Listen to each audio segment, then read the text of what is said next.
the state of the nation. Mr. Abiodun Sopitan joins us now, a managed investment consultant. Thank you for coming this morning. Thank you very much. Well, at the moment, this current situation definitely will affect investment sure. In the country, as it were. But looking at the way it's panning out now, you definitely have recommendations, perhaps, on this matter. Do you? Sure. I mean, one thing, I listened to the Minister of Information. I agree with him on some of these issues. But this is the period. Yes, I agree that our president is very calm. But I think calmness is not the same thing as being not really being interested in what you should be interested in. I was disappointed when the president said he didn't know that the minimum wage had not been affected. We have a National Executive Committee meeting every Wednesday. What did they go there to discuss? I expected that every minister would come there to tell you, because this is what we've been doing in our place, these are challenges. This thing had been signed into law how many months ago? And there have been so much agitation about this, and then the president now comes out to say that he's surprised that it has not been implemented, and it's not good enough. Okay, but that's not the same thing as just being calm. Yeah. It shows that you are not interested enough in what's going to it. That's the essence of governance. The people, the workers in this nation have been making so much noise about this, and then suddenly the president says he didn't know that this thing had not been, and it's not good enough. But then, looking at what about with respect to this security matter now, the kind of response, the strategies that they are putting in place, they say they can't definitely disclose everything that's... No, I understand that. But you know, these things are symptoms. We are looking at the symptoms. We are not looking at the root cause of all these issues. There's a them and us situation in this country today. Our people in governance live in obscene opulence. And then they expect us to live in poverty. I mean, you don't. This is a time when you need to rally everybody around you. I wrote a paper which I think the Sun published, that this issue of subsidy, for instance, this is not the most appropriate time to talk about it. We have so many issues on hands. Why would the government think of alienating the people further? Look, a lot of these people who, like I said, it's not an issue of them and us. So a lot of people are in a situation that it doesn't really matter to them if they die. What do they need perhaps to do? If I understand their argument a little bit, because they suggest that the equipment that they got to buy, the social safety nets that they have to provide, the economic situations they have to improve, all need funds to run. And so if they don't have funds, as it were, it could be a lot more worse. Good, thank God. Mr. President is a Christian. In fact, I brought my Bible. Look at 2 Samuel chapter 12, verses 1 to about 6, 7. When David completed his tryst with Bathsheba, and God wanted to confront him about what he had done, he asked Prophet Nathan to tell. He told David the story of two men from the same community. One man was stupendously rich, he had so many cattle, he had so many herds. Then there was this other person who had just one sheep, which is treated like a child, which ate with his children, which he, kept in his bosom. This rich man had a visitor. Rather than take out of his own plenty, he went and took that person's single sheep. That's the story we should tell. Mr. Sopitan, yes. I think that's an inappropriate example. It is not inappropriate. Because they have said that sheep you're talking about is not being taken away from the man. It was taken away from the man. This subsidy, I don't want to use that particular example. Yes. This subsidy is not being taken away from the people for forever, only to go and invest it in their own pockets. Excuse me, I'm saying that the issue of the subsidy, look at this. To reinvest it, to make it, to redirect it, as it were. As they say.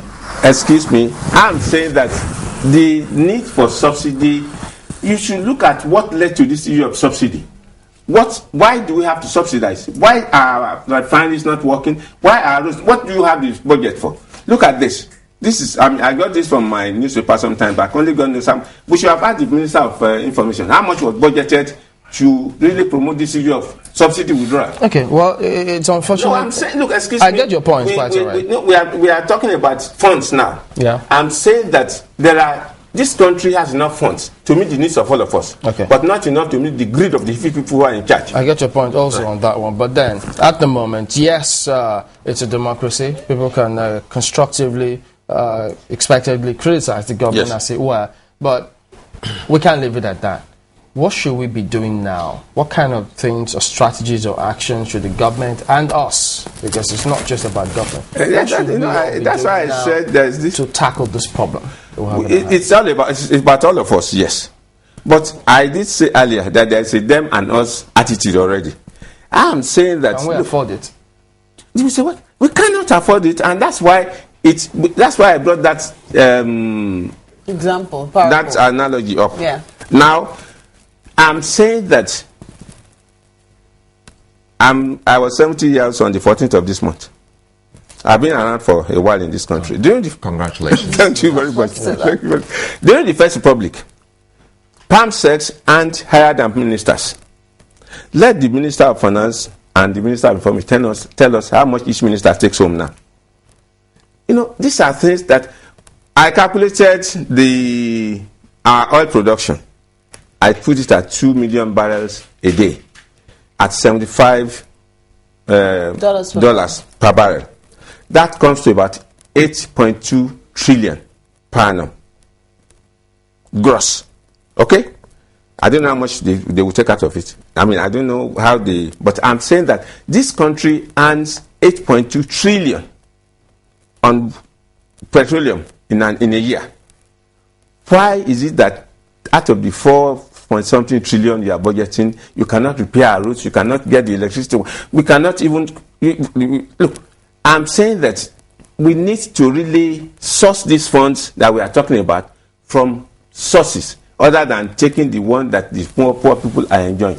I'm not saying that they are taking the subsidy or whatever, but the fact is that the need for the subsidy in the first place does not even arise if we did the right thing. And I'm saying that the problems we have on our hands are symptoms of the problems in the society. All these people who go and commit suicide, I mean, if they had something doing with their lives, would they go and be committing suicide? All this, we are talking of the Boko Haram. There is so much blood shedding in this nation. Apart from Boko Haram, all these bad roads, people lose their lives on these roads every day. There's this advert that Zebediah did of one rich man who was always having a nightmare. Each time he tried to sleep, people would be attacking. And in his own grammatic, he has his own grammar. He said, "Are you take government property?" And the man was telling you, that he took a contract for a road which he didn't execute. So Zebediah told him, the people who got killed on those roads are the people who are coming to torment you in your dream. He imported adulterated, drugs. People who that. So, for more education, the message is working. Well, because you're highlighting it now. And that message is from government. But be that as it may, do you agree that talking about fuel subsidy now, do you agree that where the subsidy is at present, you have said there is no subsidy. That's what I'm saying. There was no need for it in the first instance. It is intellectual dishonesty to talk of subsidy. It is not there. Okay. All right. No, look, I told you, how much did it cost them to produce this? Okay. How much did it cost them? Should I ask them? Yes, speaking on this matter now, I mean, you said you came with your Bible. Right. The fact that, yes, churches say, well, guys, we have to hold on this service. They put the lives of their members first, yes, before anything. You talk about that strategy, and are they doing a lot more now? Would it be out of place? Do they think it will affect the doctrine of churches? No, definitely not. No, I mean, if they were to set up security departments, procure security equipment, put in measures, subject themselves to some measure of inconvenience to guarantee lives and property in places of worship? Oh, sure. I mean, it is part, that's part of the problem in this country. Leadership is about the people you lead. In this country, I did say here on this program once that there's this saying that you can love somebody without leading him, but you cannot lead somebody without loving him. The people who have in position today are just rulers. They are in leadership position, but they are not leaders. They are not showing enough interest. Look, I won't expect any church leader to just allow his people to be slaughtered like rams. So if there's any measure that the government thinks is necessary to safeguard the lives of the members, which pastor will resist such a thing? In my church, we have over 5,000 members attending service, and we have a parking lot where there are so many people, so many cars that park. So definitely, if there's anything the government thinks we should do to safeguard the lives of our members, sure, we'll do it. Okay, but even without the government asking them to do anything, do they take initiatives all by themselves? For instance, now there's, too much trust in the churches, perhaps, it could be argued, where you can come in with your items, you leave them there, you come in the next minute. Are they becoming more aware that, wait a minute, you have to reorientate, think differently from what you've been doing? Oh, sure. In my church, for instance, we stress that, yes, we are in the church, but the church is a place for everybody. So, you have responsibility for the things you bring to church. Don't leave your phones on the seat. Don't leave your bag unattended.